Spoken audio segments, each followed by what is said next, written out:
Oke, halo pendengar setia podcast Himame. Balik lagi nih di podcast with alumni. Gimana nih kabar-kabar dari teman-teman semuanya? Kira-kira lagi sibuk apa sih? Eh, bentar deh. Kayaknya lagi nggak sibuk deh. Ya gimana lagi ya? PPNS kan udah libur ya. Mungkin cuman sibuk cari tempat liburan kali ya. Tapi gimana pun kabar kalian, semoga kalian tetap dalam keadaan yang sehat. Karena kan sekarang lagi situasi pandemi yang kayak gini. Oke. Oh iya, kalau nggak kenal kayaknya nggak bisa sayang. Jadi, aku di sini mau memperkenalin dulu. Kenalin dulu aku Revi Aprilia, bisa dipanggil Revi. Aku dari angkatan 33 ME yang akan ngisi podcast hari ini. Dan hari ini Revi ini nggak sendirian nih, karena Revi bakal ditemenin sama Mas ME yang keren dan ada narasumber kita yang cukup amat keren. Dan kita panggil aja dulu nih Mas ME yang mau nemenin Revi hari ini. Di sini ada Mas Aksol. Halo Mas Aksol. Halo Mbak Revi, halo. Ya halo Mas, gimana nih Mas kabarnya? Lagi sibuk apa? Alhamdulillah baiklah kabarnya. Lagi menikmati hidup Mbak. Mumpung habis Aduh, UAS bener. kan, semua masalah sudah Iya, selesai. Kita nikmati hidup waktunya ini. iya bener banget tuh Mas Aksal. Mungkin Mas Aksal mau perkenalan dulu buat teman-teman. Biar pendengarnya kenal, biar sayang sama Mas Aksal. Wah kalau sayang enggak ya, kayaknya cukup sapa aja, jangan sayang ya, bahaya Aduh, ya. iya. Mari Seperti silakan Mas. Mbak Revi tadi, saya akan memperkenalkan diri. Nama saya Aksal Ardian Ramadja. Teman-teman bisa panggil saya Aksal. Saya dari angkatan 32. Kalau Mbak Revi sendiri gimana nih kabarnya nih? Era pandemi ini. Eh, kabar, ini tanya kabar secara fisik apa kabar hati Mas? Wah, boleh, boleh. Kalau kabar fisik ya alhamdulillah baik lah Mas. Semakin seneng, bahagia karena kemarin kan barusan habis UAS juga. Terus habis tugas-tugasnya udah selesai, sekarang lagi nyiapin liburan aja. Liburan tetap di rumah maksudnya.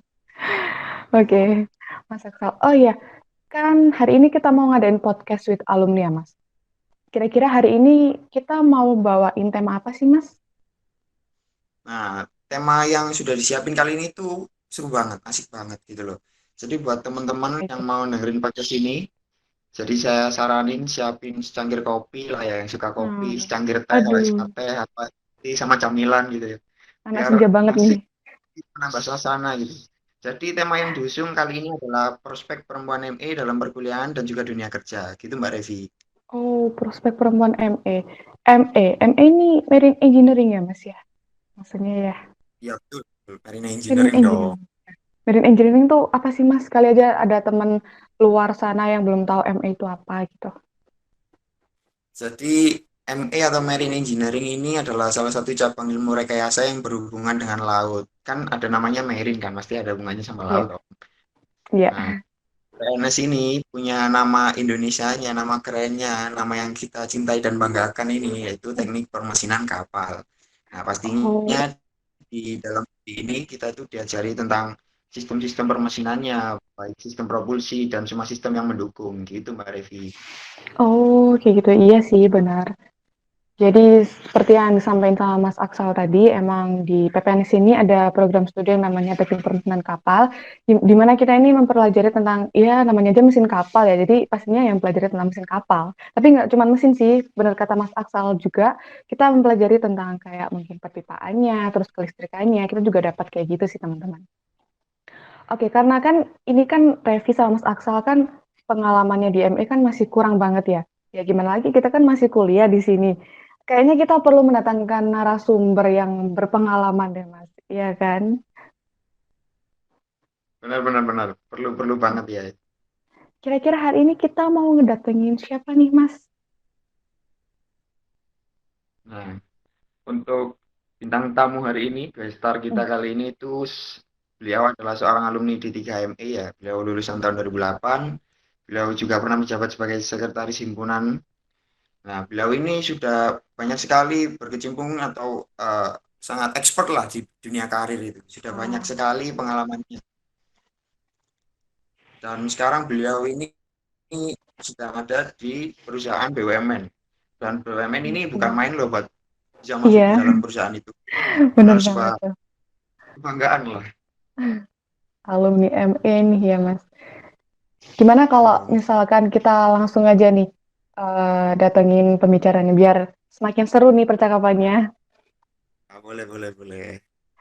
Oke, kalau gitu langsung aja. Ini alumni ini salah satu alumni ME perempuan ya teman-teman semua ya. Jadi di sini kita ada Mbak Alifa Septiana. Halo Mbak Alifa Septiana. Halo teman-teman, Assalamualaikum. Waalaikumsalam. Bentar. Ini kita manggilnya Mbak atau Ibu ya? Mbak saja, Oh, biar tetap kelihatan muda gitu biar ya Mbak ya. biar akrab kitanya ya, biar serasa seumuran ya. Aduh, mantap banget. Mungkin Mbak Alifa Septiana mau sapa-sapa temennya dulu, teman-teman di sini nih. Atau mungkin mau perkenalan juga lagi gitu. Biar makin Oke, sayang. wah bahaya ini. Bener kata Mas Mas Askal tadi ya, kalau sayang jadi bahaya, tapi nggak apa-apa lah ya. Eh, saya mau sapa dulu lah teman-teman yang ada di Iya, sini semua. Saya panggilnya teman-teman aja ya, iya apa Mbak. namanya, biar lebih akrab. Nanti biar kalau ada obrolan makin nyambung seperti itu. Hmm. Oke, selamat pagi teman-teman semua. Terima kasih atas waktunya. Perkenalkan, saya Alifa Septiana. Mungkin biar lebih akrab dipanggil Nana aja juga boleh ya. Biasanya teman-teman yang lain nggak manggil saya seperti itu. Jadi mungkin tadi udah dikenalkan sedikit sama Mbak Revi, profil saya dan kurang lebih sama seperti itu. Mau saya ralat sedikit nih, bukan expert ya, cuma lulus lebih dulu aja. Jadi lulus lebih dulu aja, nyemplung di dunia pekerjaan juga lebih dulu. Jadi mungkin di sini kalau dibilang expert belum lah ya, karena yang lebih senior jauh lebih banyak dan teman-teman aja nggak panggil beliau-beliau gitu loh. Kebetulan saya dipanggil di sini nggak enak saya kalau dibilang expert ya. Jadi sedikit tahu dan mungkin kesempatan ini uh, adalah sedikit sharing ya nanti kita di sini. Saya tidak ingin membicarakan tentang apapun, cuma ingin ngobrol aja, sharing. Semoga yang kita obrolkan hari ini bisa bermanfaat untuk semuanya dan bisa diambil manfaatnya sama teman-teman sekalian. Itu aja dulu ya, Oke, perkenalan siap dulu. Mbak Alifa. Kalau gimana nih Mbak kabarnya sekarang? Apalagi di situasi pandemi yang kayak gini ya. Secara kerjaan keganggu nggak sih? Atau Oh lagi sibuk gitu. apa gitu? Oke, Alhamdulillah kabarnya sehat pastinya ya. Secara fisik tuh yang utama di masa pandemi itu nggak yang paling utama harus didulukan adalah kesehatan. Kita nggak bakal bisa ngapa-ngapain kalau nggak sehat ya. Itu karena bersyukur banget kita masih diberi nafas sehat karena banyak teman-teman atau orang-orang di luar sana yang sekarang sedang berjuang ya melawan pandemi dan segala macam. Nggak sedikit juga teman-teman dari kantor, teman-teman dekat, keluarga dekat juga bahkan ada yang kena COVID-19, semoga kita selalu dijaga ya sama Allah dan kita juga harus jaga diri kita sendiri agar tetap sehat. Untuk kabar saya Alhamdulillah sehat, tetap menjaga diri, menjaga protokol kemana-mana, pakai masker, cuci tangan dan sebagainya. Setiap pulang juga jaga jarak. Walaupun mobilitas tinggi, semuanya kayak teman-teman tetap berusaha ya dijaga. Kalau untuk pekerjaan sendiri, Alhamdulillah walaupun di masa pandemi pekerjaan masih terus jalan, teman-teman nggak boleh berhenti malahan. Iya. Walaupun sulit kondisinya, tapi karena kita harus running terus ya, kita harus jalan terus. Kalau semakin kita diam, kita juga semakin susah nanti. Jadi kita tetap berjalan. Ya Alhamdulillah masih diberikan rezeki sama Allah juga untuk bisa terus bekerja di masa pandemi ini. Alhamdulillah itu yang paling Alhamdulillah. saya iya gitu. Oke oke. Makasih Mbak Alifa. Ya, semoga emang nanti selanjutnya biar masa pandemi ini cepat selesai, biar kita ngejalanin hidupnya normal kayak dulu lagi ya Mbak ya. Amin. Eh, ini kan podcast hari ini kita kan mau ngebahas tentang prospek perempuan ME ya Mbak ya, dalam perkuliahan maupun dalam dunia kerja. Sebelumnya ini Revi mau tanya nih Mbak. Ini juga berdasarkan pengalaman Revi Mbak. Revi ini kan juga sama-sama perempuan ya sama Alifa. Terus kayak biasanya Revi ini ngerasa insecure banget nih Mbak kalau masuk ke ME dulu itu. Kayak ngerasa, aduh lingkunganku laki-laki semua nih. Terus dulu kenapa kok bisa nyasar ke sini ya?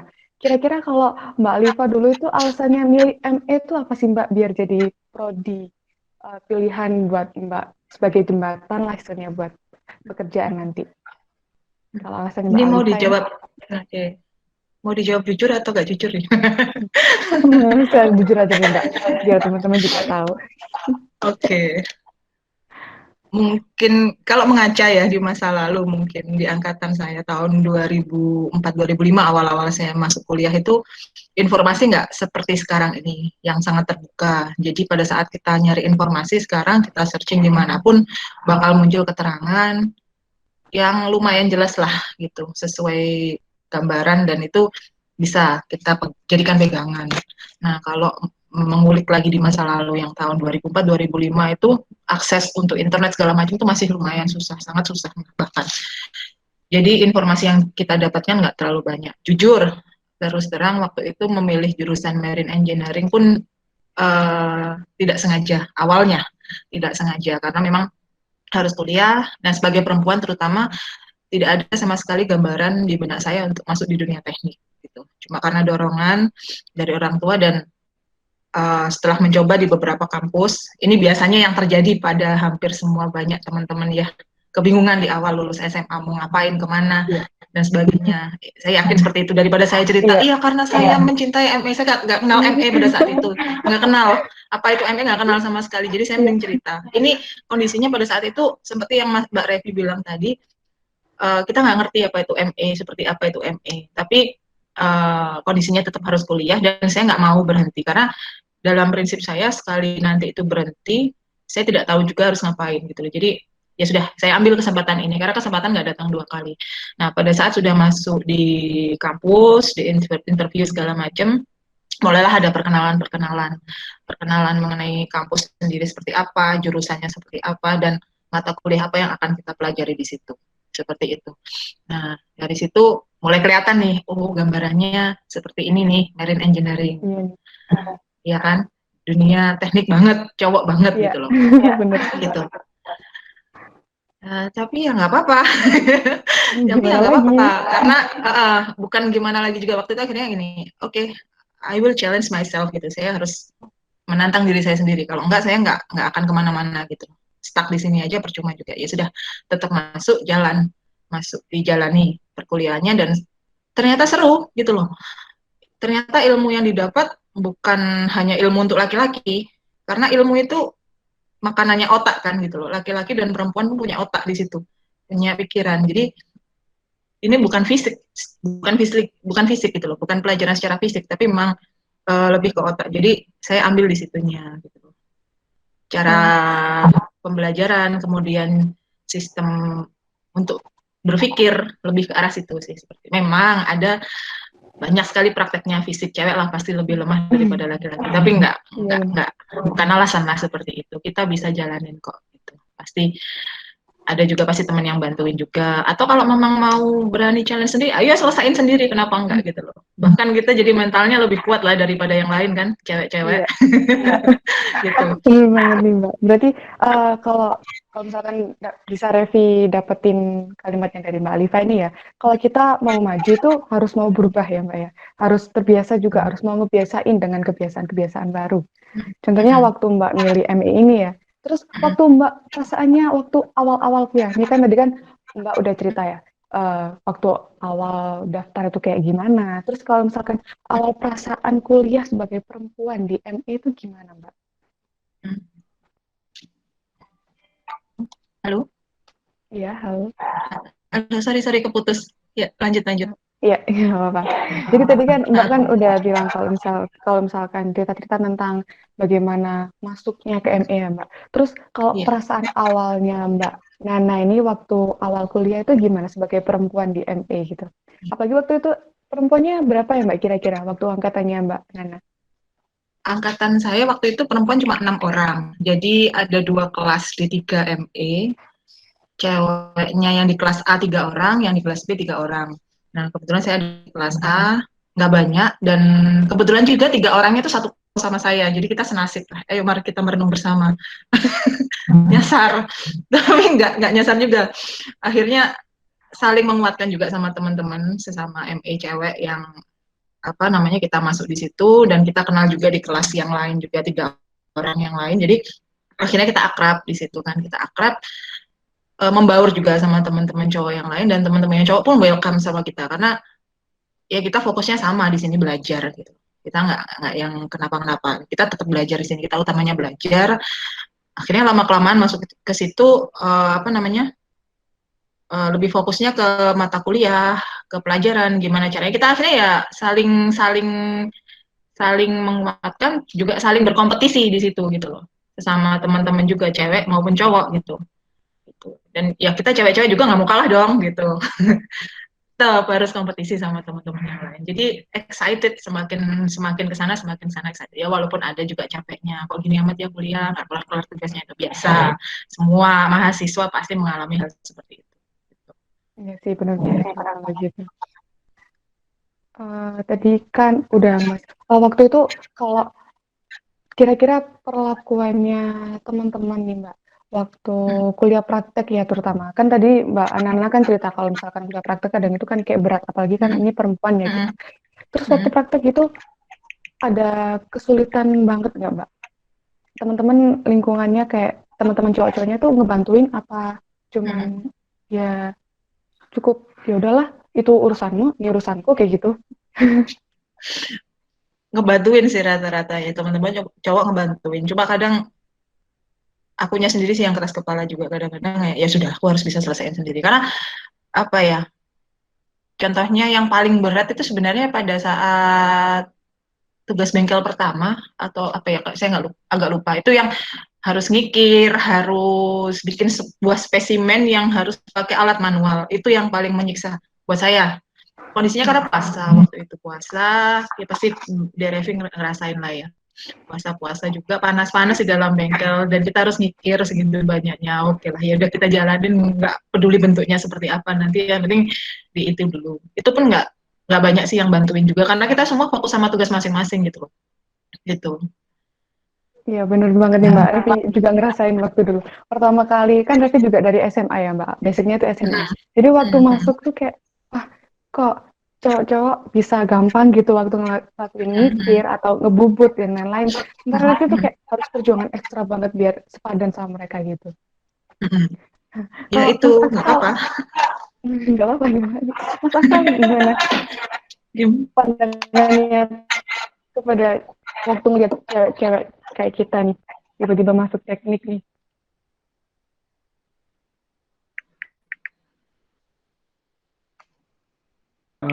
Ini politeknik banyaknya di image saya itu pasti, wah ini pasti cowok gondrong, wah keren cowok teknik. Dan begitu di situ ada cewek, kaget dong, loh ada cewek loh. Nah itu di situ saya bukannya merasa ini ya apa meremehkan cewek terus, malah cewek bisa apa sih di teknik, malah di situ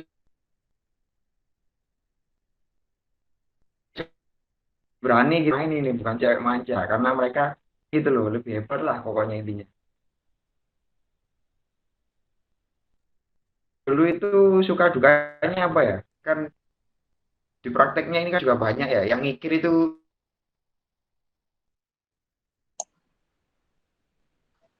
Ya, kayaknya Berarti jaringannya Mas Aksa lagi ini.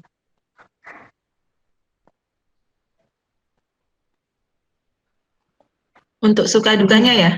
Ya, suka dukanya Mbak Nana dulu. gimana ya suka dukanya waktu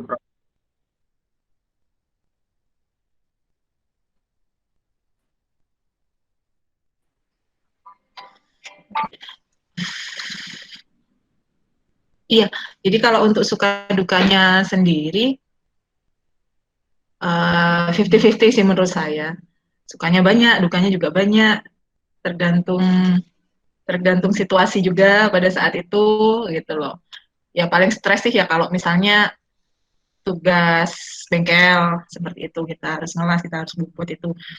Tapi seneng gitu loh, tapi seneng, seru karena itu sesuatu yang baru buat saya kalau saya pribadi. Jadi saya ngelihatnya nggak apa-apa lah di jalan aja, tapi tetap memang capek banget sih secara fisik gitu, tapi nggak apa-apa. Ya itu aja sih sebenarnya. Dukanya sih kayak gitu. Kalau sukanya banyak. Dukanya lagi sih kalau ngerjakan tugas nggak selesai-selesai, udah sampai malam gitu, udah gambar dulu. Sekarang masih musim gambar pakai kalker nggak ya? Kalau ya sekarang nih, kalau yang Revi dapetin ya Mbak, udah di AutoCAD gitu Mbak. Oh, full nah full ya, auto. dulu masih kalkir ya. masih masih pakai kalkir, itu sedih banget rasanya. Iya. Nggak, ini kan juga masih mahasiswa ya semester 3 sih, jadi kurang Hmm. ngerti juga. Kira-kira kalkir itu apa, Mbak? Barangkali Oh, ada teman-teman juga yang aku belum nggak tahu tahu. kalkir. Iya, Kalkir itu uh, media gambar juga. Kalau yang sekarang tuh karena sudah modern ya kita pakai AutoCAD, serba computerized sekarang. Kalau dulu kalkir itu kita gambar manual. Jadi nanti mungkin bisa search ya teman-teman kertas kalkir itu seperti apa. Jadi kita gambar, bayangin gambar DKM, denah kamar mesin itu secara manual. Kita gambar manual pakai penggaris yang untuk khusus kapal itu. Yang mungkin masih sampai angkatan berapa ya? Kalau sekarang sama sekali udah nggak ada ya kalkir ya. Kalau dulu masih nggak ada kalkir sama kita sekali. ya kita dapat kertas kalkir dari ruang gambar, kemudian kita dipinjemi Rapido kalau nggak salah namanya ya, yang untuk pulpen gambar itu sama penggaris, penggaris untuk yang ada lekuk-lekukan kapalnya. Kalau sekarang kan enak aja kita di AutoCAD, Iya, kita tinggal klik udah keluar ya untuk bentuk iya, Mbak. apa bodi kapal segala macam. Ini enggak, kita gambar full manual dan itu untuk gambar sendiri, tebal tipisnya garis itu kan ada aturannya, ada aturannya. Nah, itu kalau ada salah sedikit aja, kalau pas ketemu desain yang killer ya dicoret. Nyoretnya pun pakai kalker yang lebih tebal. Kita ngilanginnya harus pakai apa namanya? Silet dikerik gitu. Udah sambil nangis ngerinya. Iya, karena dihapus pakai penghapus kalker nggak bisa udah itu. Jadi harus dikerik pelan-pelan, kalau nggak jebol, kalau jebol kita ngulang dari awal itu sudah. Wah, Itu yang paling sedih sih menurutku. dukanya kayak gitu banget ya, Mbak. Kayak itu ngerasain bener-bener capek ya, Mbak. Terus kalau ada nggak sih, Mbak, kira-kira apa yang ngejadiin Mbak ini tetap semangat buat ngejalanin perkuliahan? Tipsnya kalau gitu ya bagi-bagi tips lah buat kita-kita Oh semuanya. gitu. Padahal kita kan nggak terlalu berat kayaknya. Kita udah diuntungin dengan perkembangan zaman seperti kayak itu tadi Hmm. gambarnya pakai AutoCAD, sementara Mbak tadi pakai kalker. Mm-mm. Mungkin mau Mm-mm. bagi tips biar tetap semangat lah kuliahnya gitu. Tetap semangat. Waktu itu biar tetap semangat, saya ingat orang tua sih. Mereka udah biayain kita mahal gitu dan kalau nggak selesai udah selesai saya gitu. Artinya ini tetap harus selesai. Itu yang bikin saya sama kebanyakan teman-teman juga nggak patah semangat gitu. Karena kita sudah masuk di sini. Kalau kita nggak selesaikan, kita udah kalah nih di tengah jalan gitu. Nggak mau lah kita jadi loser kan cuma gara-gara kita capek ngeri kalkir atau tugas kita dicoret sama dosen atau hitungan kita nggak diterima atau apa. Masa iya gara-gara itu aja patah semangat itu sih. Jadi lebih ke arah kalau ini nggak diselesaikan mau jadi apa kita nanti. Kalau selesai pun kita masih bingung kan, tapi apalagi kalau nggak selesai semakin nggak tahu kita harus mau jadi apa. Dan itu kalau menurutku ke pribadi sih lebih ke pribadi ya, jadi jatuhnya kamu itu loh gini aja kok sudah menyerah gitu. Padahal di luar sana masih banyak orang-orang yang nggak bisa kuliah, teman-teman yang untuk kuliah aja masih berjuang. Ini aja hanya dicoret sama dosen, terus kita menyerah gitu loh. Itu aja. Jadi ya kembalikan ke diri sendiri gitu loh. Eman-eman sudah nyemplung, nggak diselesaikan tuh Iya, buat apa gitu loh. Itu sekalian aja. nyemplung sekalian Simpelnya. basah gitu ya, Mbak ya. Iya, karena kita juga bukan yang melakukan sesuatu yang sia-sia atau apa di sini, karena ada ilmu di sini. Semakin kita pelajari, pasti bermanfaat nantinya buat kita. Setuju banget nih Resi. Semua kembali ke diri masing-masing. Berarti gini Mbak Nana, kalau misalnya saya bilang gini nih, berarti kualitas ya. Kalau masalah kualitas itu angkatannya Mbak Nana lebih bagus daripada yang sekarang. Kalau gitu setuju nggak Mbak? Ya kan kalau di era Mbak Nana kan nggak mungkin kan kalau masalah bacem-bacem kan harus gambar sendiri di situ kan. Ada prosesnya begitu sulit gitu kan. Harus tahu aturan-aturan segala macam. Kalau sekarang kan di AutoCAD ini memang benar lebih mudah, tapi resiko buat nakalnya itu juga lebih banyak gitu loh Mbak. Keinginan nakal. Bener Setuju banget. nggak kalau gitu ya? Nakal atau nggak nakal tuh pilihan. Kalian pilih apa? Milih nakal silahkan, milih nggak nakal silahkan. Gitu. Jadi semua balik ke pilihan ya. Pada saat balik lagi ke awal tadi, kita masuk ke PPNS. Kita masuk ke PPNS itu walaupun awalnya nggak sengaja, akhirnya kita menyetujui untuk masuk. Artinya kita sudah milih nih. Milih di situ dengan segala resikonya. Resikonya apa ya? Harus mau capek, harus mau belajar lebih keras, harus mau nangis-nangis, harus mau mikir lebih keras daripada yang lainnya, mau mengurangi jam tidur dan segala macam. Itu pilihan. Tapi kan yang kita dapat pun lebih pastinya pada saat pilihan itu kita ambil. Sama juga kayak itu tadi, pakai kalkir, pakai AutoCAD tuh nggak ada bedanya sebenarnya. Tergantung kalian milih nyontek atau milih dikerjain sendiri. Kalau Oh, kalau milih kalau di zaman Mbak Nana dulu gimana? Nah, di apa? Tugasnya dikerjain orang apa gimana? Apa gelar? Kalau zaman dulu itu, kalau sekarang kan bacem tinggal minta-minta gitu kan. Nah, gitu. Kalau dulu gimana, Mbak? nggak bisa bacem deh kayaknya orang gambar sendiri. Gimana caranya bacem juga. Paling cuma minta tolong ke temen. Cuma karena ini, jadi dulu tuh ada kebiasaan sih semacam kayak gitu. Jadi kalau kita pas tugas gambar, jadi tugas gambarnya itu tugas gambar besar ya, DKM ya waktu itu. DKM itu kan kita startnya udah dari mulai semester 1, udah mulai hitungan segala macam. Kemudian semester berapa saya lupa itu yang sudah mulai gambar, nyicil gambarnya. Nah, itu kita jadiin satu tempat temen itu base camp. Jadi apa namanya? Kontrakan temen tuh ditempel gambar semua di tembok. Itu untuk kita gambar bareng-bareng di situ. Jadi serunya di situ. Jadi kita gambar bareng-bareng, nggak tidur, nggak pulang, gambar di situ tugas harus selesai. Jadi kita bisa saling koreksi. Biasanya ada teman-teman yang lebih pinter gambarnya, ada teman-teman yang kurang gambarnya, kita saling bantu di situ gitu loh. Karena kemarin seangkatan tuh komitmen, ayo kita harus lulus bareng-bareng nih gitu loh. Jangan ada yang ditinggalin temennya, kecuali udah yang bandel banget gitu. Tapi semua komit, ayo kalau ada yang nggak bisa, nggak ngerti, ayo kita kerjain bareng-bareng. Bahkan sampai ada waktu itu inget banget temen yang tugasnya tuh banyak coretan dari dosen, kita yang datangin bareng-bareng ke rumah dosen itu untuk menguatkan dia, walaupun tetap dia yang dimarahi sih nanti ujungnya. Tapi kita ada buat teman-teman itu. Terus nanti pulang, pulang itu, ayo mana yang disalahin tadi kita beresin bareng-bareng, kita selesaiin bareng-bareng.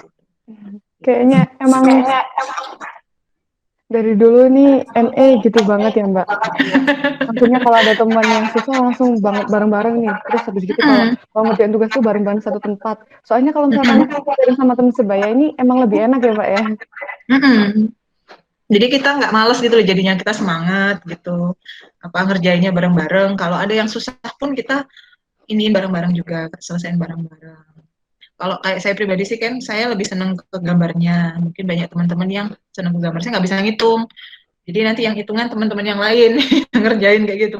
Saya nggak terlalu pinter untuk hitungan terus terang. Jadi teman-teman yang apa namanya IQ-nya lebih tinggi lah untuk perhitungan biasanya ayo tolong ada dibantu kita. Nah, nanti hitungannya seperti apa. Tapi kan karena kita jenis kapalnya juga beda-beda yang diambil data awalnya ya, tetap akhirnya ujungnya harus diselesaikan sendiri kan. Untuk presentasinya pun sendiri ke dosen gitu. Walaupun kita baceman, kalau kita nggak paham presentasi mau jadi apa, bukannya malah lucu nanti ya. Tetap harus dipelajari kan mau nggak mau. Iya kan? Oke. Kalau kalau di zaman Mbak Nana dulu mungkin saya 10 kali lebih lah buat masuk teknik dulu. Saya dulu banget gitu. Enggak lah. Terus ini kita lanjut ke masa setelah lulus ya, Mbak, ya. Ini Mbak, nah setelah lulus kan Nana lanjut ke S1 mesin. Nah, itu kenapa kok Mbak memilih lanjut dan yang dipilih itu teknik mesin, Mbak? Kenapa? Hmm. Waktu itu sih sebenarnya nggak langsung lanjut ya. Sempet 1 tahun kerja dulu di Trakindo. Itu pun juga aneh juga sih. Apa namanya menurut saya, kenapa ngambil kerja di Trakindo yang mana jelas-jelas apa namanya pekerjaannya fisik banget gitu. Jadi di Trakindo itu jadi mekanik, mekanik cewek ya. Tapi seru gitu loh ya. Sudah saya sama teman-teman waktu itu memang ada rekrutmen besar-besaran di kampus untuk di Trakindo. Jadi kurang lebih hampir separuh dari teman-teman yang daftar di Trakindo itu keterima dan kita dibagi dalam beberapa batch gitu. Nah di Trakindo itu juga kita diajari di training dan saya nggak ngerti kalau ternyata di situ jadi mekanik gitu loh. Tapi ya sudahlah demi pengalaman ikut aja dulu sampai kerja kurang lebih 1 tahun. Waktu itu penempatan di Pekanbaru eh, dari orang tua sih yang minta, ayo pulang pulang dulu aja untuk Mas bisa ini sebentar, izin sebentar, mau angkat telepon sebentar. Monggo, Mbak. Izin sebentar ya. Iya. Halo teman-teman, maaf ya kepotong. Halo Mbak, Ya, agak ya. Iya. Iya. Tadi nyampe mana ya? Mau diulang lagi. Sampai Oh, terakhir ini ya. setelah lulus ya. Setelah lulus, jadi aduh lupa. Jadi setelah lulus itu nggak langsung kuliah. Sebenarnya saya sempat kerja 1 tahun dan kerjaannya juga yang bukan perempuan banget juga sih, laki-laki banget. Saya jadi mekanik di Trakindo itu. Tapi nggak apa-apa. Di situ pengalamannya banyak sekali. Kemudian setelah 1 tahun bekerja itu saya pulang karena ibu saya sih awalnya ya yang minta, ayo pulang aja gitu, jangan terlalu jauh karena posisinya nggak ada di Jawa waktu itu. Kemudian pulang, bingung nih mau ngapain. Jadi sambil nyari-nyari kerja lain ya, sempat melakukan pekerjaan apapun, jualan apa, dagang apa, kayak gitu-gitulah saya. Yang penting ngisi waktu gitu sambil nunggu untuk apa panggilan kerja diterima. Nah, kemudian dengan sisa tabungan sih waktu itu ya, ya sudah saya harus kuliah deh gitu. Sisa tabungan yang ada saya kuliah. Kok ya dilalahnya keterima kerja, kepanggil interview dan segala macam, keterima kerja yang di pekerjaan sekarang, dan itu juga posisi kuliah juga harus jalan. Jadi saya pertama masuk kerja lagi di perusahaan yang sekarang itu bareng sama kuliah. Jadi ya mau nggak mau double nih ininya apa effortnya. Tapi karena saya sudah komit, saya pengen kuliah juga ya sudah saya jalani untuk S1-nya seperti itu. Sambil dikerja di perusahaan yang sekarang. Ya, bayangin masih masih karyawan baru, udah masih yang harus jaga image lah di depan ini ya, di depan atasan segala macam, tapi tetap harus komit untuk kuliah gitu. Tapi pada saat itu saya mikirnya nggak mikir juga sih sebenarnya, ya udahlah saya jalanin aja gitu. Kalau sekarang saya pikir lagi sih kok bisa ya, nggak kepikir sekarang kalau kalau saya inget-inget dulu kok bisa ya dulu gitu. Tapi ternyata kalau kita udah punya niat bisa aja sebenarnya, ada aja kok jalannya, ada aja kita ngatur waktunya bisa gitu. Nggak sakit juga, nggak capek juga gitu, semuanya selesai. Ya dulu kan Mbak ini kan itu ya, waktu masuk kan emang jarang banget nih ya Mbak anak perempuan masuk ke teknik, tiba-tiba kerjanya juga di bidang teknik. Dulu emang nggak ada kayak dari lingkungan tuh kayak ada diskriminasi atau seperti ya perlakuan nggak enak gitu dari lingkungan. Mengingat kan kita kan perempuan masih dipandang sebelah mata sih di teknik. Dulu tuh gimana Mbak? Ada pengalaman kayak gitu nggak? Kalau di lingkungan sekitar sih nggak ada. Alhamdulillahnya nggak ada. Eh karena mungkin ibu saya pendidik juga ya, jadi menjelaskan ke lingkungan juga juga enak. Dan lingkungan saya bukan lingkungan yang seperti apa.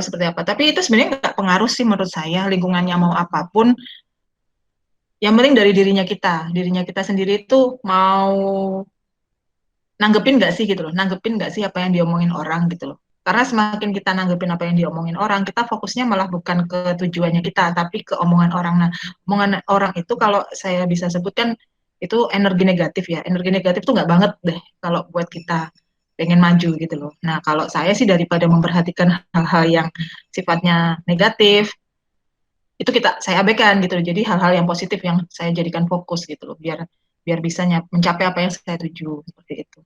Banyak pasti omongan macam-macam segala orang banyak. Cuma kan saya orangnya tambeng ya, jadi nggak dengar kadang-kadang orang ngomong apa, oh ngomong apa sih negatif ya, ya sudah nggak didengerin gitu. Semakin kita dengerin, semakin stres sendiri nantinya gitu loh. Udah kita kuliahnya stres, kerjanya stres, dengerin omongan orang, aduh ini enggak lah. Bukannya malah bantu, malah memperkeruh keadaan, kita tinggalin aja. Jadi sekarang balik lagi ke pilihan dengerin orang-orang yang ngomong negatif atau kita abaikan gitu. Kalau saya sih mending diabaikan aja. Jadi teman-teman Setuju, banyak-banyak dengar-dengar hal yang positif ya. setuju banget sih Mbak ya. Soalnya kita Setuju kan nggak kan? hidup dari orang lain kan ya. Jadi harus jalani hidup sendiri. Oh ya Benar Mbak, gitu. ini Benar. saya ada pertanyaan Mbak. Ini kalau boleh kita Oke. apa analogikan ya. Kita kan belajar di Mm, kampus, kita anggap itu kita kayak mm, belajar renang di kolam renang. Nah, di situ kan ada satu mm, prodi, berarti kita anggap kita bikin anggap aja kita belajar renang pakai gaya katak di kolam renang. mm, Nah, habis itu kita kan kerja ya. Kerja itu kita anggap kerja itu lautan gitu. Lautan mm. samudra yang cuacanya nggak nentu, ada ombaknya, ada hiu-hiunya gitu loh, Mbak. Nah, gimana sih caranya kita yang cuma modal gaya katak bisa survive gitu loh di kejamnya dunia pekerjaan, dunia karir gitu. Biar bisa adaptasi bagus lah gitu. Gimana ya, Mbak itu Kok ya? tahu? Kok tahu kalau dunia kerja kejam? Sering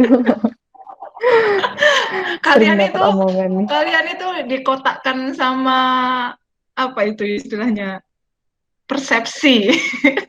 Nggak ada dunia yang kejam ini. Yang kejam ibu tiri. Salah. Enggak ya. Jadi nggak ada yang kejam seperti itu. Jadi Mungkin saya nggak ngomongin pekerjaannya di sini. Ini ngomongin proses hidup. Di kuliah itu kalau kita pikir sebenarnya yang kita dapatkan itu hanya salah satu bagian dari proses kehidupannya kita. Kita kuliah itu, belajar itu, pembentukan karakter kita, saya yakin pasti akan berbeda dengan teman-teman di luar yang tidak kuliah. Ya memang ada pasti teman-teman yang tidak kuliah pun memiliki karakter yang seperti itu. Tapi uh, di dunia perkuliahan, salah satu karakter untuk menjadi seorang yang lebih berpendidikan, kemudian memiliki pandangan yang luas, mindset yang lebih terbuka, itu dibentuk di situ. Nah, itu sebenarnya adalah modal dan bekal utama kita untuk terjun di dunia bermasyarakat, bukan hanya dunia kerja. Jadi kehidupan bermasyarakat itu salah satunya pasti ada bertetangga, bekerja juga, komunikasi dengan orang lain, lingkungan, dan sebagainya. Nah, pada saat kita kuliah, kita pasti udah lain lah nanti mindset cara berpikirnya. Nah, dari cara berpikir pada saat kuliah itu dibawa ke dunia kerja atau dunia apa namanya ke lingkungan itu kita pasti akan beda juga menanggapinya, menghadapinya juga berbeda. Nah, dunia pekerjaan itu kompleks memang gitu. Tapi dengan kita dapat bekal pada saat kuliah, dengan cara berpikir yang sudah dibantu oleh dosen untuk membentuk cara berpikir kita menjadi lebih baik, pada saat kita masuk dunia kerja, itu walaupun di awal nanti pembentukan karakter kita pun akan terus berjalan di situ teman-teman. Jadi nggak berhenti sampai di situ gitu. Prosesnya ada terus. Jadi nggak ada orang yang dari kerja tiba-tiba keluar dari kuliah keluar dari kuliah kerja tiba-tiba jadi direktur, nggak mungkin, ya kan? Nggak ada hal seperti itu. Jadi semuanya proses. Jadi kita mulainya dari awal. Satu kuncinya mau atau tidak itu aja. Kesempatan pasti Iya, ada buat semua, tapi kitanya mau atau tidak gitu. jadi yang penting di sini ya kita gitu ya Mbak ya buat ngadepin dunia kerja nanti. Gimana? Buat ngadepin dunia kerja ini, jadi yang perlu kita kembangin itu mindset sama soft skill kita gitu ya. Buat menghadapi dunia kerja, apa benar gitu ya Mbak ya? Jadi Salah mindset satunya kita itu itu. harus tata waktu kuliah gitu kan. Nah, ini kalau misal rekrutmen pegawai baru ya Mbak ya, itu di situ perusahaan itu mereka lebih ngelihat seseorang yang dengan kualitas nilai yang tinggi atau seseorang yang nilainya biasa, tapi itu soft skillnya bagus gitu loh. Pengalaman organisasi, pengalaman ikut project-project, science projectnya itu mereka banyak. Itu sebenarnya atas dasar pertimbangan apa sih Mbak perusahaan merekrut karyawan baru, terutama apalagi kalau perempuan ya, kalau perempuan pasti butuh effort lebih lah kalau dalam bidang teknik gitu.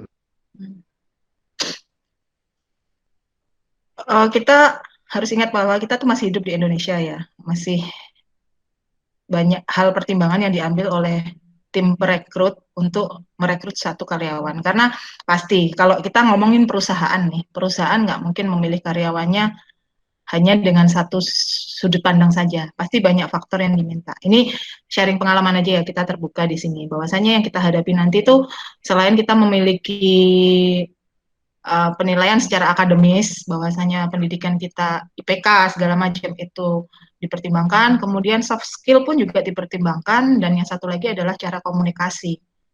Nah, tiga-tiganya ini tidak bisa dipisahkan.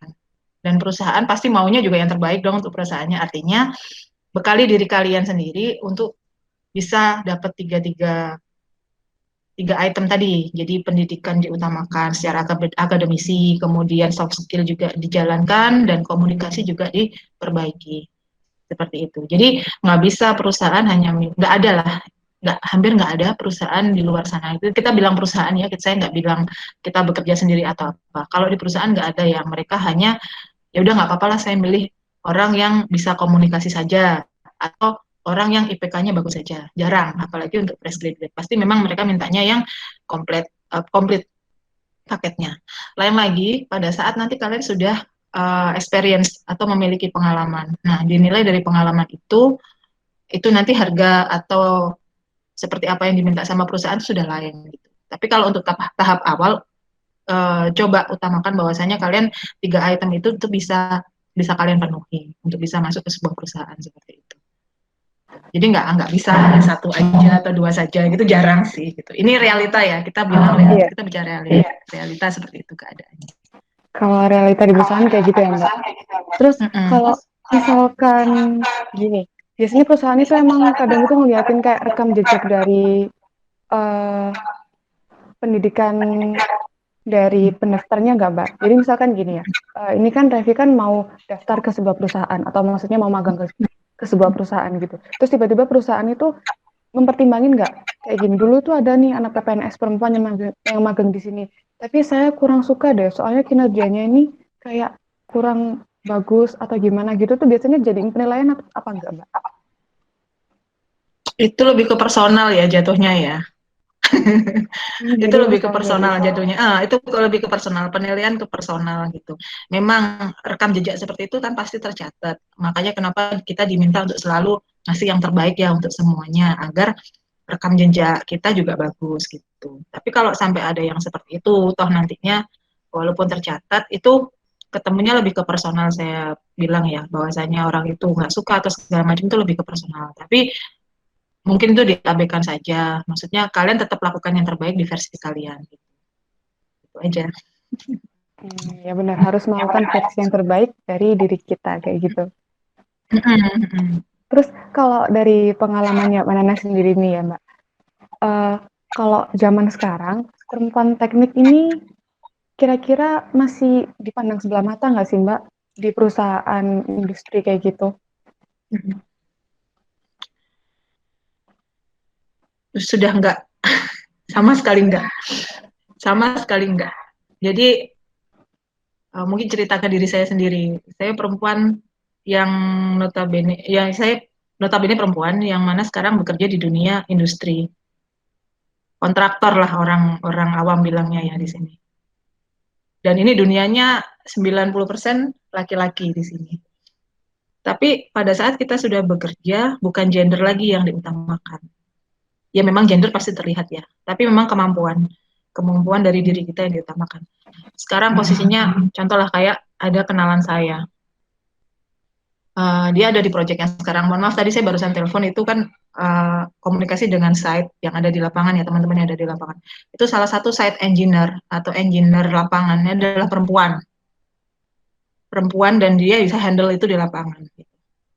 Dan mungkin contoh ke pribadi saya sendiri pun awal-awal masuk kerja di tempat pekerjaan yang sekarang ini sebelum saya ada di back office, banyak sekali pekerjaan lapangan yang saya lakukan gitu. Jadi misalnya harus ada di workshop, standby di sana untuk ngecek semua dokumen, gambar dan kelengkapan segala macam. Kemudian pada saat ada site yang harus memerlukan saya pun harus siap datang ke sana dan itu dengan segala resikonya. Bahkan untuk proyek yang terakhir sebelum proyek yang sekarang, saya lead proyeknya di situ. Jadi saya site manager lah istilahnya seperti itu. Jadi menghandle nggak cuma untuk pekerjaan saja, tapi juga orang-orangnya ada di situ.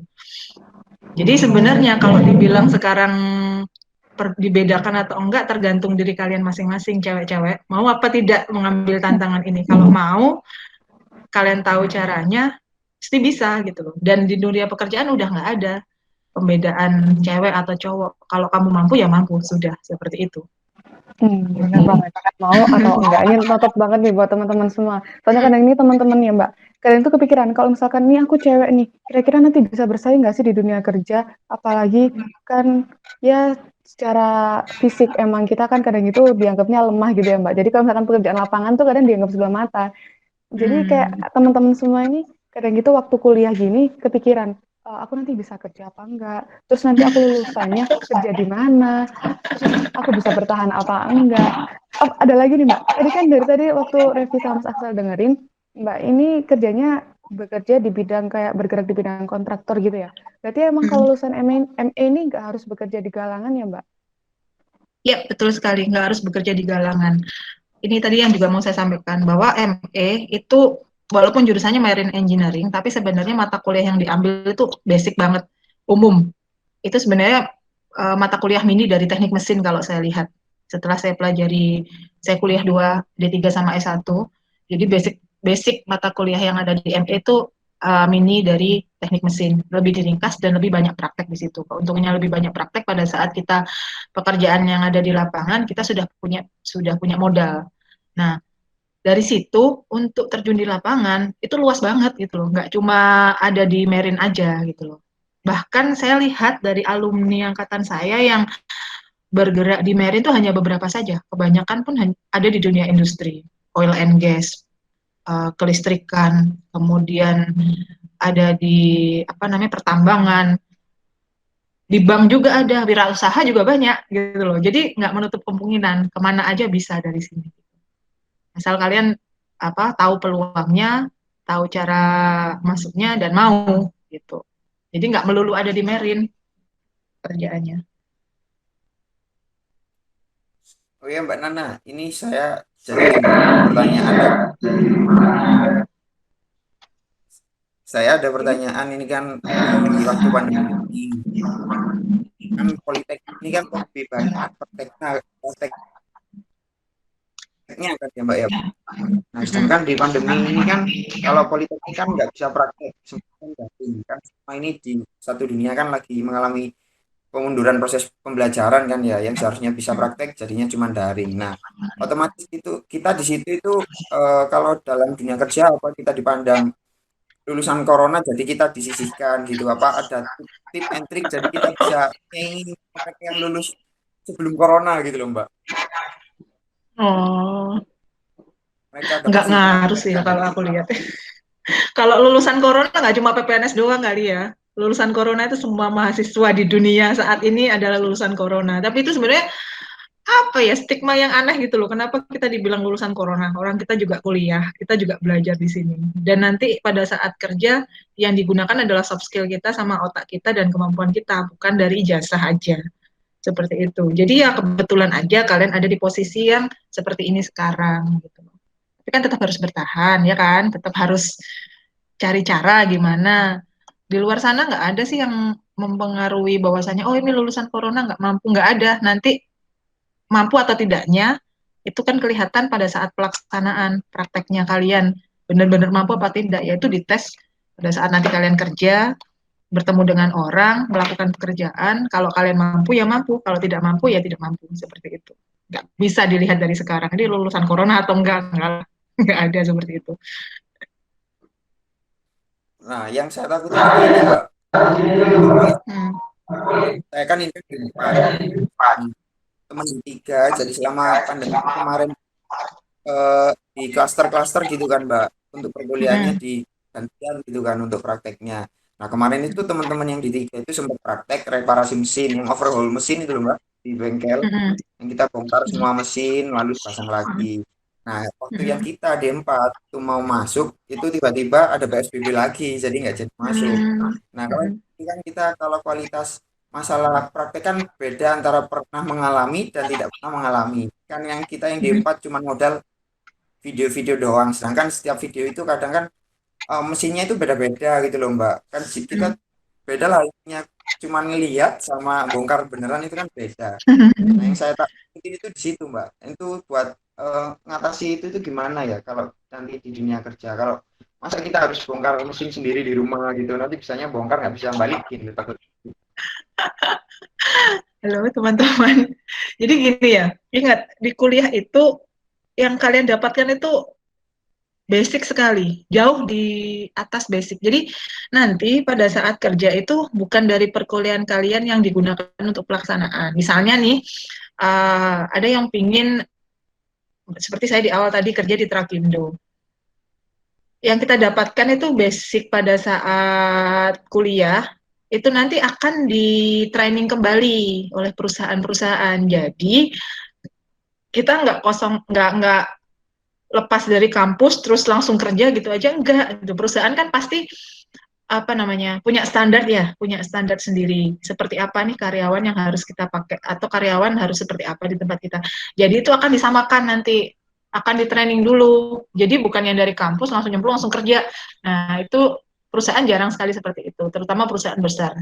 Pasti kalian nanti akan di training dulu, disamakan persepsinya, disamakan ilmunya, kemudian baru dilepas ke sesuai bidang masing-masing. Jadi nggak usah khawatir gitu loh. Apalagi kondisi yang seperti ini sekarang, saya rasa dunia pekerjaan pun apa namanya pasti memiliki lah cara sendiri karena standar-standarnya mereka yang sudah baku itu nggak ini ya apa namanya nggak menutup kemungkinan lah nanti untuk kalian masuk pasti akan tetap di training. Jadi disamakan semua standar seperti itu.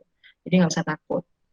Ya memang kondisi lah ya untuk pandemi sekarang ini yang seperti ini, mau gimana lagi, kita nggak bisa. Tapi semaksimal mungkin untuk mata kuliah yang terkait kalkulasi, hitungan, dan yang bisa kalian selesaikan sendiri di rumah, kecuali praktek, semakin dimatangkan. Gitu. Jadi pada saat nanti tes-tes kerja untuk basic engineering, terus basic kalkulasi, mesin-mesin, dan segala macam itu mungkin akan kepakai.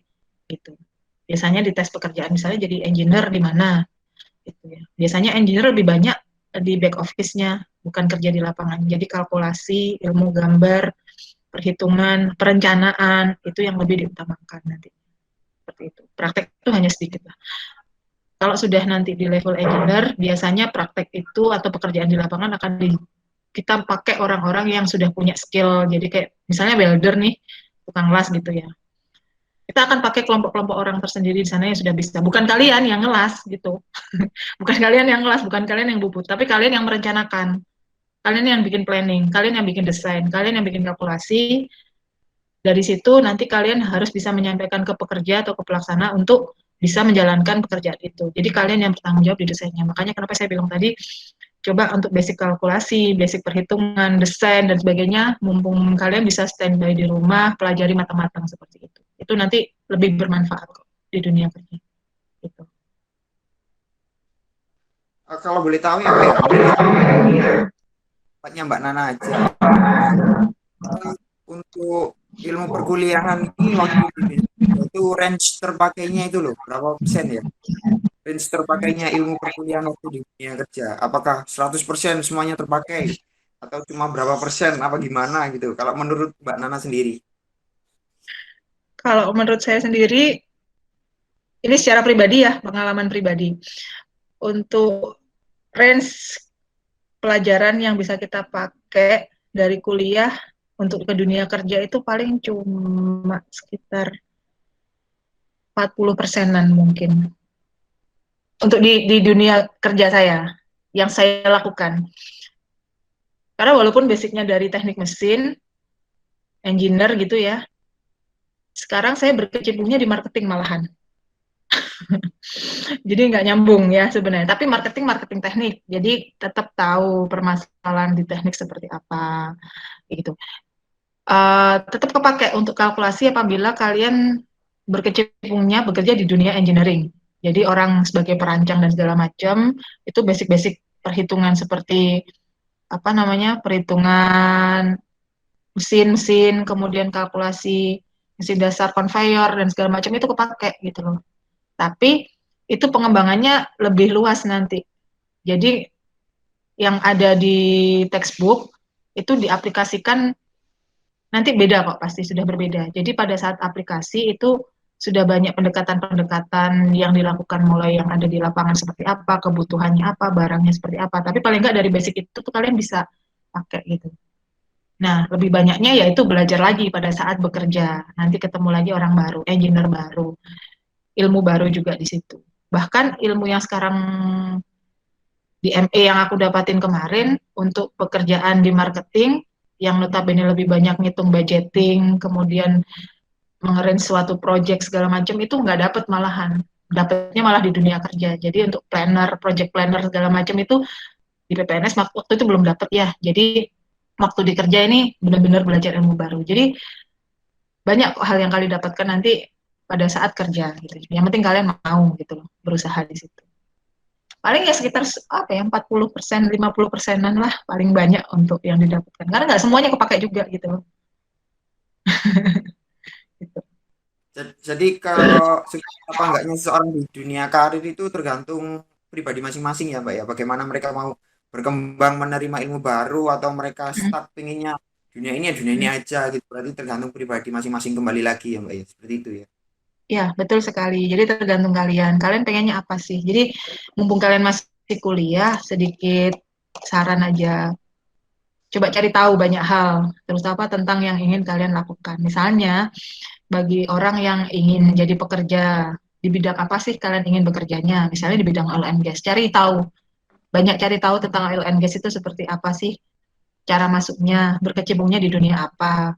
Nah, nanti dari situ kalian bisa tarik pelajaran yang harus kalian lebih utamakan tuh mana untuk di sananya. Mungkin kalau misalnya ingin masuk ke apa namanya dunia kontraktor seperti apa. Sekarang kan mudah ya dicari informasi-informasi di website di internet itu mudah.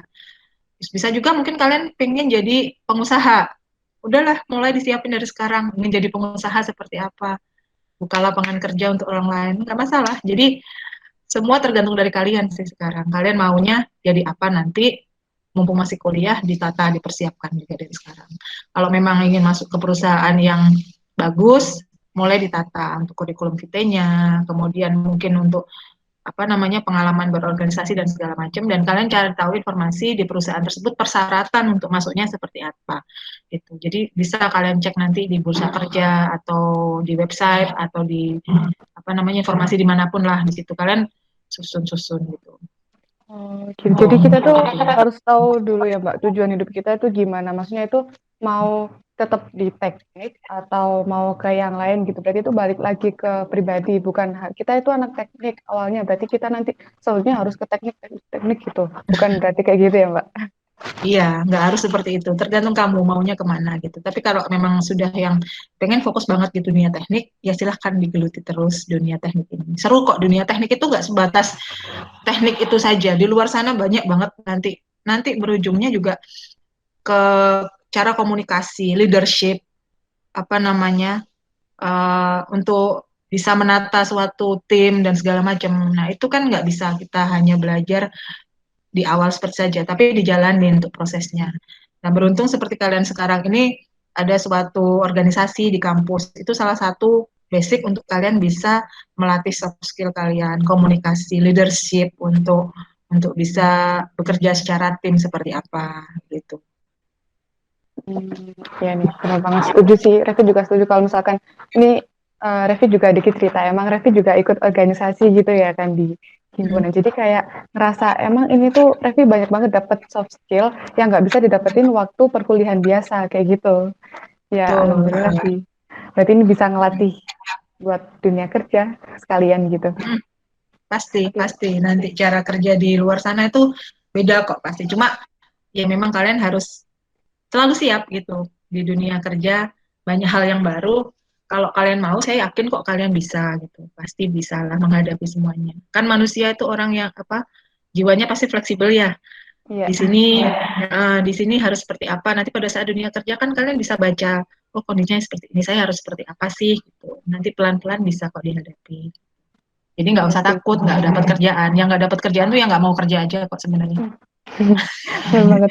Kayaknya dari tadi waktu kita dengar-dengar nih ya teman-teman semua. Dari tadi Mbak Nana nih sering banget nyebut kalimat mau atau nggak mau. Jadi kayaknya emang semuanya tergantung dari pribadi kita. Kita mau apa enggak ngejalanin di dunia ini, ngejalanin dunia teknik, ngejalanin apapun kayak gitu. Revi ada pertanyaan terakhir nih Mbak buat Mbak Nana. Ini menurut Mbak Nana pribadi lagi aja deh. Boleh. Kalau menurut pandangan dari Mbak Nana, waktu kita saat ini sebagai perempuan itu lebih baik masa depannya itu menjadi wanita karir atau hanya menjadi ibu rumah tangga? Mari Mbak Nana sharing-sharing. Berat ini. Jawabannya berat ini. Biar apa jadi kayak pandangan kita ini biar terbuka lah Mbak. Kan soalnya kalau yang Revi tahu kan kadang gitu orang-orang ini berpandangan kalau perempuan ini udahlah di rumah aja nggak usah kuliah tinggi-tinggi, paling juga ujung-ujungnya ngurus anak kayak gitu. Kalau dari Mbak Nana sendiri gimana? Karena memang ujungnya ngurus anak, cuma kan beda cara ngurusnya, ya kan? Ya. Nggak mengecilkan ibu-ibu rumah tangga di luar sana, tapi kita yang kuliah pasti kita memiliki sesuatu pandangan yang berbeda ya dalam mengurus keluarga. Ini bapak-bapak, calon bapak ya, didengarkan. Jadi, iya, banyak kok teman-teman ME perempuan di luar sana yang akhirnya memilih karirnya sebagai ibu rumah tangga. Tapi itu bukan berarti karir yang buruk, gitu. Ibadah pastinya kan, karena perempuan ujungnya pada saat sudah berkeluarga pasti akan harus mengurus anak. Cuma balik lagi tadi terkait pilihan menjadi wanita karir atau ibu rumah tangga itu pilihan. bisa aja dua-duanya terlaksana, tapi segala konsekuensinya juga pasti ada. Pada saat memilih salah satunya, misalnya hanya ingin berkarir saja, konsekuensinya pasti ada. Atau menikah saja, konsekuensinya juga pasti ada. Artinya kita harus memikirkan itu matang-matang dan legowo dengan pilihan kita, gitu, Dek Revi. Jadi apa namanya? Kalau pengen terus bekerja, tapi sudah menikah, punya keluarga, kan tetap harus izin ya sama suami atau seperti apa, apakah dibolehkan Iya. bekerja seperti itu. Jadi nggak bisa dong, berkeluarga itu komunikasi kan utamanya dengan pasangan, nah pasti seperti itu. Nggak bisa kita terus egois, ya pokoknya aku kerja, kan nggak mungkin seperti itu. Jadi semuanya bisa dikomunikasikan, tergantung sih kitanya, seperti itu. Jadi Wah, iya, iya. Cukup berat udah ya sering Mbak kita balik bahasanya. lagi seperti ini ya. Gimana Kayaknya nih Dek Revi teman-teman? ini pingin Kenapa? pingin langsung nikah kayaknya habis lulus nih. Belum ada calonnya Mbak. Oh gitu. Banyak itu loh di situ. Iya sih tinggal pilih, tapi bingung. Iya. Ya udah.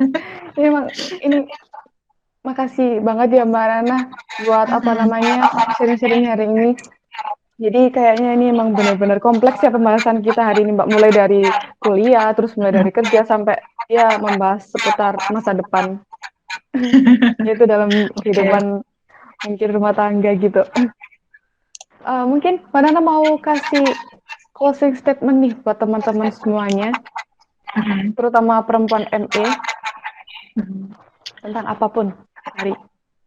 Nah, jadi untuk perempuan ME, bahkan juga bukan untuk perempuan saja ya, jadi teman-teman ME semuanya, nggak usah takut di dunia kerja. Di dunia kerja ini hanya proses dunia atau kehidupan kita pada umumnya. Jadi segala yang ingin kita dapatkan tergantung dari kita kok. Jadi kalau kita mau, kita pasti akan cari, menemukan caranya. Kita usaha lah pasti cari jalannya.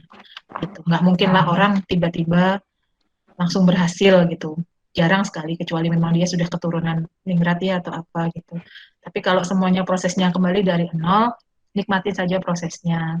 Dan untuk para perempuan-perempuan di PPNS, para perempuan di PPNS, apa namanya, jangan mau kalah sama teman-teman yang lain, cowok ya terutama gitu. Karena kita sama di sini. Kita kuliah sama, kita dapat ilmunya sama, kesempatan kita di luar sana juga sama. Tidak ada sedikit pun dunia kerja yang mendiskreditkan perempuan, apalagi di zaman sekarang ini.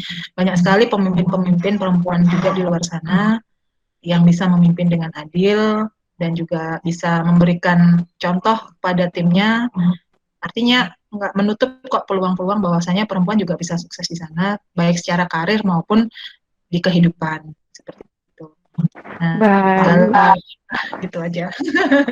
Benar banget. Kalau misalkan ditarik kesimpulan, emang kita sebagai perempuan itu harus tetap usaha, terus kita juga harus nikmatin proses, terus dan jangan mau kalah sama lingkungan yang kebanyakan rata-rata itu cowok, kayak gitu ya Mbak ya. Iya, Jadi harus bisa jangan mau survive kalah gitu. gitu loh. Kita sama di Survive. sini, kita survive ya. Iya. Kita dikasih ilmu sama, kita dikasih pikiran yang sama. Artinya persaingan di luar sana asal sehat ya, itu tidak menutup kok gitu loh, menutup kemungkinan. Yang penting saingannya sehat, kita kerja baik-baik di sini, kita menjadi orang yang baik, nggak menutup kemungkinan di Revi nanti jadi pimpinan perusahaan apa gitu. Amin. Kemudian hari. Terima kasih banget Itu aja Mbak. sih. Oke. Terima kasih banget ya Mbak buat waktunya ya Mbak, udah ngeluangin waktunya ngisi podcast kita hari ini dan bagi pengalaman sharing-sharing mulai dari awal kuliah sampai ya kita ngebahas banyak banget sih tadi, kuliah, kerja, kehidupan pribadi kayak gitu. Terima kasih Mbak. Semoga setelah ini acaranya dan kegiatannya semuanya lancar, selalu diberi kesehatan, terus Amin. sukses terus lah buat karirnya Mbak Ana kayak gitu. Iya, Mas Aksal terima mungkin kasih juga mau, buat. iya gimana Mbak? Oke. Ya nggak apa-apa. Ya mungkin saya yang terima kasih dikasih kesempatan ngobrol di sini ya, diskusi di sini. Silahkan diambil yang baik-baiknya saja. Kalau yang buruk-buruknya jangan diambil ya. Iya. Ini hanya berdasarkan pengalaman pribadi, saya harap bisa menjadikan manfaat buat teman-teman semua, memotivasi teman-teman semua untuk tidak menyerah, apalagi di kondisi yang pandemi ini, terutama jaga kesehatan ya, gitu. Dan belajarnya terus ditingkatkan, komunikasi dengan teman-teman yang lain, dengan senior, dengan dosen, segala macam itu juga terus dilaksanakan. Mungkin kalau ada kesempatan kalian bisa organisasi, melakukan kegiatan di luar kampus, itu juga lebih baik seperti itu. Itu aja dari saya. Nah, tetap semangat pokoknya. Oke, terus semangat. Terima kasih Mbak Nana buat waktunya. Ya, sama-sama teman-teman. Sehat-sehat semua ya. Iya, siap. Nah, itu tadi teman-teman, kita udah sharing-sharing dengan Mbak Nana, salah satu alumni perempuan ME yang sangat amat berpengalaman. Ya Mas Aksa, gimana Mas tadi waktu sharing sama Mbak Nana? Senang banget lah.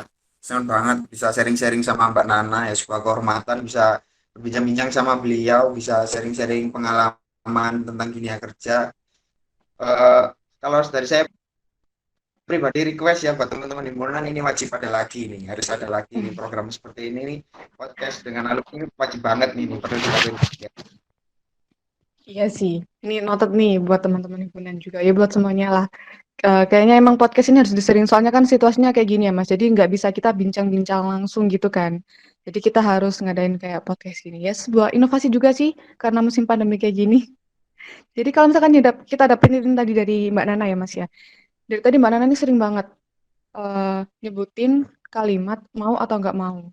Kita mau berusaha atau enggak. Jadi buat teman-teman semua kayaknya ini harus benar-benar noted. Kalau misalkan kalian bingung, apalagi kita yang perempuan-perempuan ini bingung, nanti kerjanya gimana, terus aku ngejalan kuliahnya ini bisa atau enggak, nanti aku bisa bertahan nggak ya, aku bisa survive nggak ya nanti kehidupannya. Aku kok insecure banget sih. Cuman ingat satu aja, kita mau atau enggak buat nyampe ke sukses itu tadi. Kayak gitu ya Mas Aksal ya. Benar-benar banget. Yang penting tekadnya, yang diperkuat tekadnya bukan alasannya gitu. Ah, mantap, tekad bukan alasan. Jadi kurang lebih podcast hari ini kayak gitu sih teman-teman. Ya semoga teman-teman semuanya bisa ngambil yang positif-positif aja. Ya emang dari tadi kita pembahasan juga positif sih. Semua juga kembali ke pandangan teman-teman masing-masing.